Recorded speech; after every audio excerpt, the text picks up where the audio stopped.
Afternoon mga guys.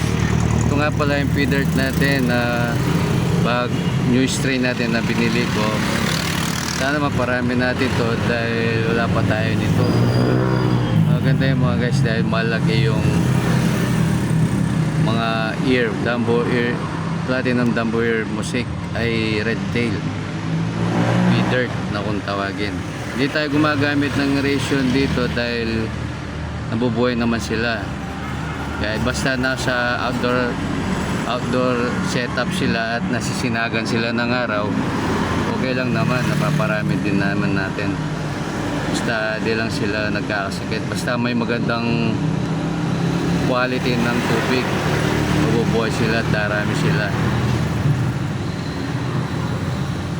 Once a day nga lang pala ako nagpapakain, kuminsan twice a day, pero halos naman once a day lahat.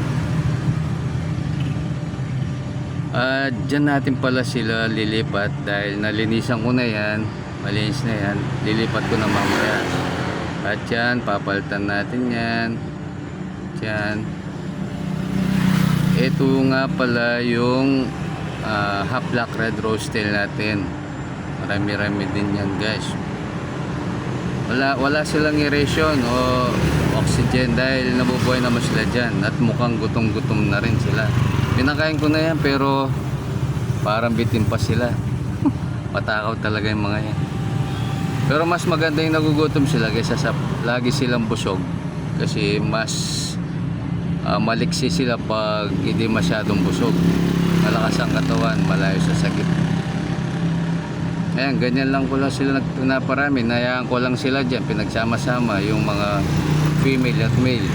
Ayan pala yung mga bago nating strain, MSSBT at Full Gold Gabi. Sana maparami din natin yan mga kahabi.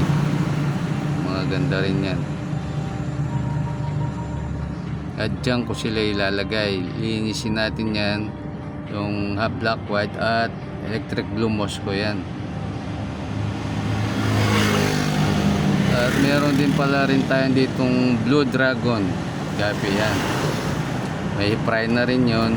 At yan, paparamihin pa natin yan yung red lace yan.